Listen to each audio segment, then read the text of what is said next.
Okay, itong panoorin natin guys, saglit lang naman to. No? Panoorin natin itong unang kilig behind the scenes ng Bini. No? Okay. So, ito yung, I think, hindi siya yung... unang nag-record ng aming new song, Unang Kilig. So, recording session nila to. Hindi yung music video mismo. Di ko magtago ang nararamdaman pag ikaw ang katabi. Unang kilig, unang kilig. So, today is a recording of Unang Kilig and Si Aya para lang inaantok eh. No? Sasabihin ko ba o'y daan na lang sa simpleng ngiti. Unang kilig, unang kilig, yeah. Mark? Nakakakilig, nakakabaliw pa rin itong pag-ibig. Isa pa.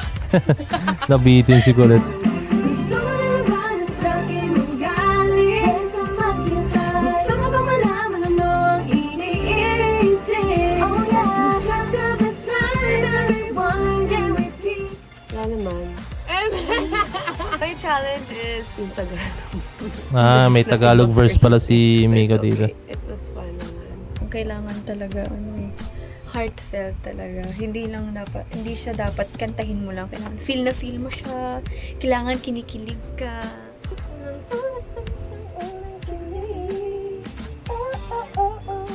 Let's lose track of the time. Let's lose track of the time. Oh yeah. Let's lose track of the time and rewind and repeat. Oh, his Favorite ko yung time na yun. unang kilig, unang kilig. So, si Stacy sa chorus part, siya yung mababa yung boses Unang kilig, para mag-blend. yeah. Gusto mo na lang ba na sa'kin manggaling? Gusto mo bang malaman ano ang iniisip? Let's lose track of the time and rewind and repeat. Cause boy, here's my guarantee. Walang tulad sa tamis ng unang kilig. Yeah, ang dami-dami sinasabi pero daming paraan para maging masaya lang. Kung mapagbibigyan, oh, mapagbibigyan. Nakas talaga ni Joanna. Let's lose track of the time. Cause boy, here's my guarantee. Walang tulad sa tamis ng unang kilig. Parang Yearner final boss. Basta yung "But my heart so strong." Yun yung favorite ko. Yung buong line na yun. Gusto mo na lang ba na sa'kin manggaling? Nahilas na sila lahat. Ano ang iniisip? Parang alam mo yung kilig stage. Ganun mo siya na napitiyo. Siguro yun sa bridge. Or yun sa chorus. Yeah. Di ko matago ang nararamdaman pag ikaw ang katabi. Yeah! Ito yung yung sa mga trace ni Sheena na hindi masyado mapapansin kasi masyado na overshadow guys ng talaga nung pagsasayaw po talaga ni Sheena, no? Kasi sa totoo lang guys, maganda talaga yung boss ni Sheena as in, maganda po talaga as in, no? Sadyang mas nangingibabaw lang po talaga yung dancing ability niya. For me guys kahit ako, sobrang mas pansin ko sa kanya yung dancing ability niya na napakalakas talaga guys, as in, sobrang lakas, no? Kung energetic, yung powerful movements, yung kanyang yung mga sharpness ng movements niya guys, andun po talaga yung tuldok, yung tamang posture ng galaw sa kanya pati yung lagkit, as in full package talaga yung Sheena, no? Pero sadyang yun nga, na mas napapansin lang yung dancing ability niya pero hindi na alam na maganda talaga ang boss ni Sheena. Actually lahat sila maganda boss, no? So yun lang, yung for me talaga na masyado na overshadow ng dancing ability ni Sheena yung boss niya po talaga. Last work!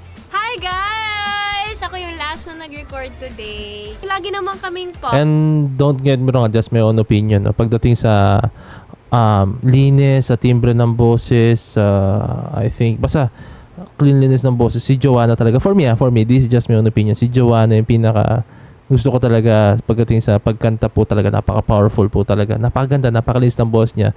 And then yung high notes niya, no? Marami sa kanila guys may high notes pero si Joanna for me, siya yung merong ganong klaseng quality ng boses na okay talaga as in. Lagi naman kaming upbeat songs, pero itong gantong sound na to, hindi pa namin to nagagawa before. Kaya exciting! Okay, shout out to Mr. Congrats, Miray. Thanks, guys. Congrats, Coach. Bye-bye! See you guys sa next song na i-record natin. Sana hindi kayo magsawa sa mukha na. Hey. Laro na naman to si Sheena. So yun guys, no?